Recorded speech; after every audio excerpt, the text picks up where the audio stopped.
We're on 50th Street, steps off of 8th Avenue, outside of a restaurant called Toloache. Really solid, modern Mexican cooking. Julian Medina is the chef owner. This was his first restaurant opening as a chef owner, maybe a half a dozen years ago. He's done so well with this concept. He's got 6 other restaurants all around town. Upper East Side, East Village, West Village. We can spend most of the day here in the Theater District, Hell's Kitchen, whatever you want to call it. Get to know Julian and his food, and end up downtown at Yerba Buena, his cool Mexican place at the end of Prairie Street. But hey, without any further ado, Toloache in the house. I'm Mike Colameco, chef and food lover. Come with me and meet some of today's most interesting chefs and their crews that work in their kitchens. Real chefs, real restaurants, and real recipes. That's what's on the menu. This is Mike Colameco's Real Food.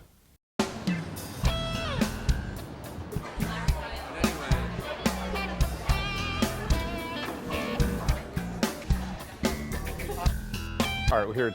You pronounce the name of this restaurant. It's your restaurant. It's called Toloache. Which is a great story.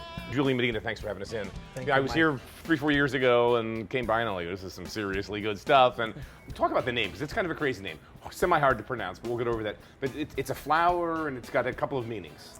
It's basically a flower plant that it used to use for the potion of love, or a love potion. Very Mexican, very authentic. That's why we pick up the name. Because everyone in Mexico, they refer as Toloache as like when, you know, you have that girlfriend that is just very hard just to get out of your heart. And it's like she gave you Toloache, so. Interesting. Yeah. Where are you from in Mexico? I'm from Mexico City. Okay, so born and raised. When did you get into the business? Why cooking? You know, it was at a point of my life after prep school that I wanted to be a chef. My 2 older brothers growing up, like, going to Doctors and lawyers? all the kind of that thing, you know, numbers and stuff. I wanted to do something different, so it was a little scary at the same time, but I went for it, and I'm glad that I did. Chelis is now working the dough to the right consistency, so she's putting water on it. So she does the tortillas basically every day, so she knows what she's doing. And she does the tortillas every day, one by one? One by one. This is crazy. One by one. This is the big size, and then we make a smaller size. So she basically, her hand is already used to the amount of dough. Right. That she has to pick up and then just press it, so. All right, we'll see these all day long and all night long in service. So chef, tell me about this plate. What do we have here? Yeah, we have soft shell crab taco. I was gonna say, wow, soft shell. Special Deep fried with, soft shells. With some mango slaw and a little bit of guacamole too. It's gotta be great, man. Yeah. For lunch, we do rice and beans together with some tacos. This is like my vegetarian option, which is with lacocha mushrooms with some cactus, slaw, a little tomatillo salsa, and queso fresco. Vegetarian. Yeah. That's the pescado a la talla. It's a marinated tilapia in adobo with chipotle cabbage slaw and a little tomato salad. It's just a great dish. Really clean, healthy food Very too, right? clean, yeah. That's all my cooking here too, a little bit, no? I mean, in these days, you know, it's not like 15 years ago when you used to get Piled up with melted cheese that's not anymore. Julian, tell me about this first dish you're gonna make. This first dish is it's a short rib with mole oaxaqueño batter. We're gonna saute the short rib first. Super gelatinous, super tender. And then we're gonna add the liquid. The braising liquid that it was cooked in originally. To reduce a little bit, and then we're gonna add the mole. Describe this to me. So what's mole de Oaxaca? This mole, it's basically 6 different kinds of chiles, nuts, peanuts, almonds, sesame seeds. It has cumin. Lots of layers of flavors. Stuff. So we're gonna put it here. This dish, I use kale, put some butter, and chopped garlic, a little bit just for flavor. Saute the bits with some butter. I'm gonna put some cherry tomatoes. We're just gonna glaze it with a mezcal. No, mezcal is very smoky and it has a lot of flavor. Mezcal. I love just how it tastes. And I'm gonna mix them with warm salad and a little bit of queso fresco. Mexican white cheese. Yeah. That's good to go. So you see the sauce is reduced now. It's caramelizing the short ribs. It's perfect to go. We're gonna start with the tlayuda that we make it here. All big flavors. The kale's big and kind of, you know, got a little crunch to it still. The short rib on top. Yeah, and that's just fork tender. Some of the liquid on top of the short rib. Then we'll finish it with baby beets and tomato, a little queso fresco for a little color. I mean, like we said, this meat's just fall apart tender. Just peels off. Gonna get a little bit of everything going on here. Just tons of flavor. Tons of flavor. Great dish, man. Thank you. Big red wine for that's what we're gonna need.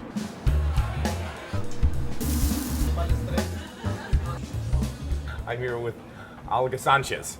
Olga. Hi. And you're gonna make for us. Tell me the name of this drink. It's called Mezcalito de Piña. I'm in. All right, let's go. It's cocktail hour somewhere. Grilled Pineapple. yes. Raw jalapenos. Raw chopped jalapenos, and the seeds are in there, so we're gonna have some Yes, heat. A couple couple of leaves of cilantro. beautiful fresh cilantro. We're gonna muddle it. 2 ounces of mezcal. Fresh squeezed lime juice. Agave nectar. Ah, that's what that is. 3/4. So now we're gonna shake it up. Our signature rim for this is tajin, dry peppers, salt, and lime. Some rocks. And we're gonna garnish it with cilantro. Salud. Wow, that's great. Really good. Tasting mezcal? Big time. Real smoky right off the front of it. The mezcal. Pineapple's back there somewhere. A little bit of cilantro. The mezcal's delicious, man. I love mezcal. Yeah. So you're from what? The Russian part of Oaxaca? You can say that. From where mezcal comes. Okay, well, as they say, what do they say in Moscow? Na zdrowie. Na zdrowie.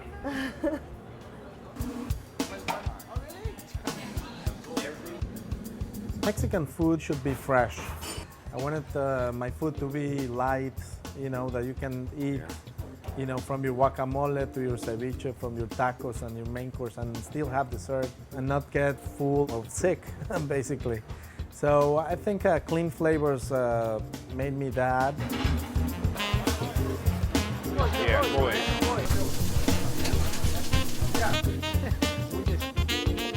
Talking about tortillas and how big they are in Mexico and here at Toloache, they're, you know, one of the major parts of my cooking is tacos. So I wanted to do something, you know, special for you. One of my favorite tacos is lobster tacos. Some butter for this dish, and I put the lobster in.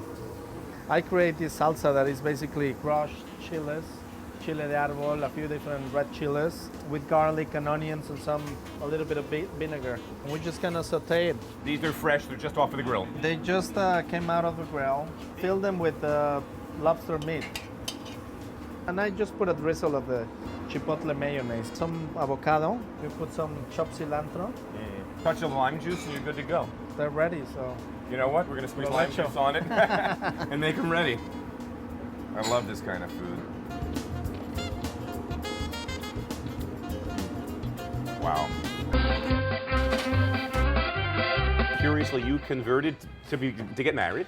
You converted to Judaism, so Yes. you actually have on Jewish holidays. You do like I don't know, do a Seder dinner here. I don't know. You tell me what you're doing, but that's pretty interesting. Yeah. I mean, all the Jewish holidays, I try to put out a menu. A Mexican Hanukkah or Mexican Passover, depends. We make some.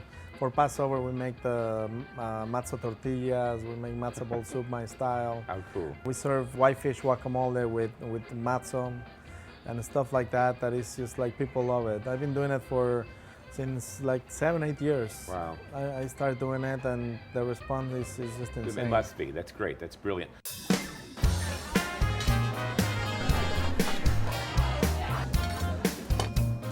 We're going to use this oven. I love this oven. It's the center of your dining room. It's almost the centerpiece. A lot of food comes out of this. Yeah. Well, when I came here for the first time at the restaurant, before it was Toloache, it was a brick oven. It was an Italian restaurant. I said, let's keep this oven. I mean, I love to cook in brick ovens, and let's make some quesadillas. Right. We're gonna start with a flour tortilla. I have here Chihuahua cheese, it's called. It's like, or in Mexico they call it manchego. So we're gonna put some of the cheese all over around. We have some corn. This dish is with huitlacoche, is the mushroom that grows in the corn and rainy season. And then just to add a little bit more of a flavor, I have this black truffle. You want to hear something? I know people in the truffle business in Italy who are experts on truffles, and you know where they think the next big place for truffles is going to be? Mexico. Oh, really? Absolutely. Then when they looked at where truffles grow, the climate, the soil, they think Mexico's got truffles. So I think we're in the wrong business, man. Yeah, it's I always- should go back to Mexico and start my business there. So now we're ready to put them in the oven.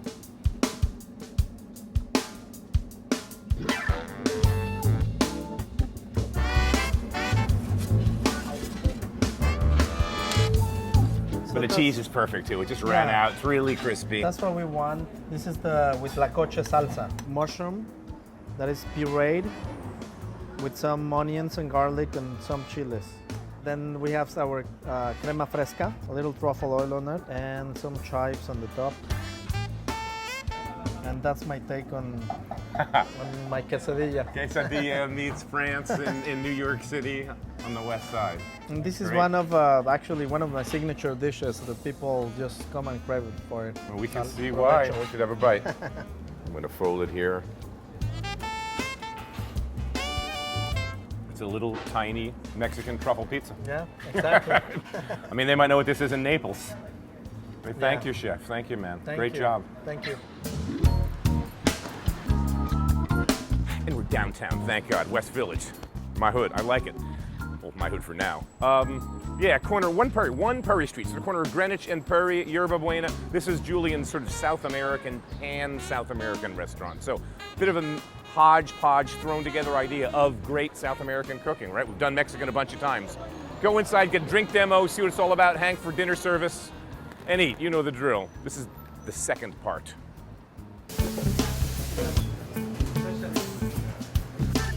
Hey, Alex. Hey, how are you? Good. Behind the bar here, Yerba Buena. What do you have in mind? We're gonna do some kind of house specialty cocktail. It's spring heading into summer. What are you thinking? Daiquiri. I think on daiquiri, and I want to do a twist on a daiquiri. Okay. We're going to start with our strawberries. 1 or 2 is enough. 3/4 ounce of simple syrup. Which is just half water, half sugar. 50-50. 50-50 exactly. So you're muddling the strawberries with the simple to syrup get the better together. flavor. And then we use our lemon juice, which is 3/4 ounce. Equal parts, and our rum. 2 ounces. Now we shake.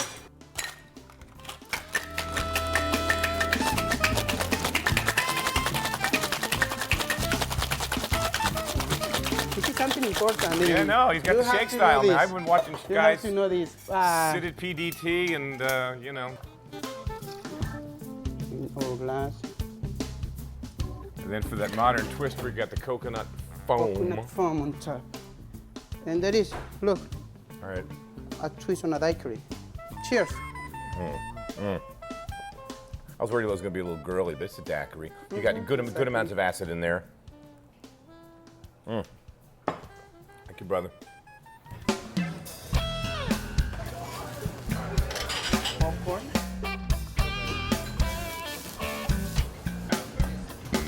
So he's got squid in that pan now. With some fish, some sofrito. Some going there. sofrito. What's in your sofrito?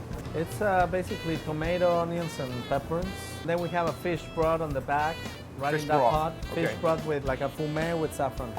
The paellas that we like to make, they're just very thin and crispy, and then they have the bottom is very crispy. Cook the shrimp separately so they don't turn out like Yes. rubber. It's got squid in it. I mean, that's going to be just flavor Yeah. cube. It is important for us just to have it, thin and crispy, because in some other places they give paella and It's they a give soggy you mess. a mess of, of rice. So it's important for you to taste the fish. I'm gonna actually just grab right down in here. It smells great. I mean, right off the bat, man. You smell, they got the seafood, I can smell the sofrito. Man, when it smells that good, you know it's gonna be fantastic. All right.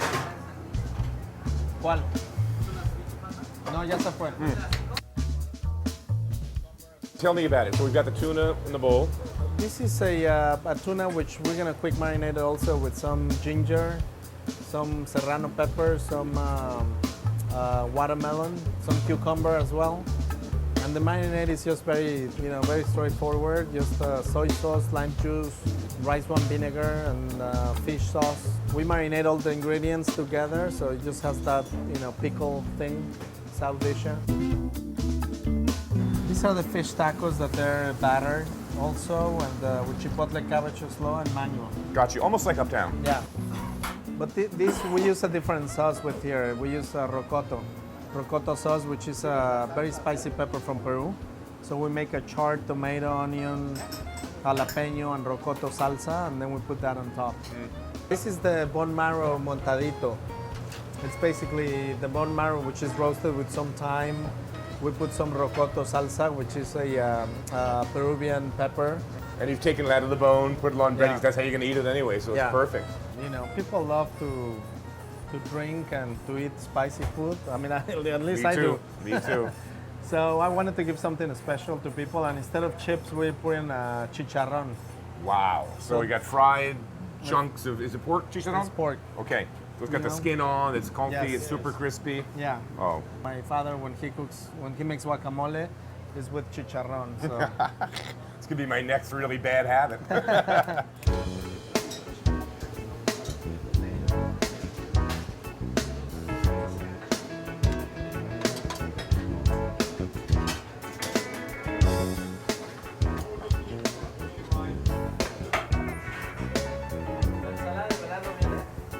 I mean, it's a moist cake to begin with, and then you imbibe it, for want of a better term, with evaporated milk, condensed milk, and heavy cream. I mean, hello. So it's like moist on steroids. It's so bloody good. I don't know how much of this I can eat. It's board short season coming up, so the tres leches is going to be tres gatos. So yeah.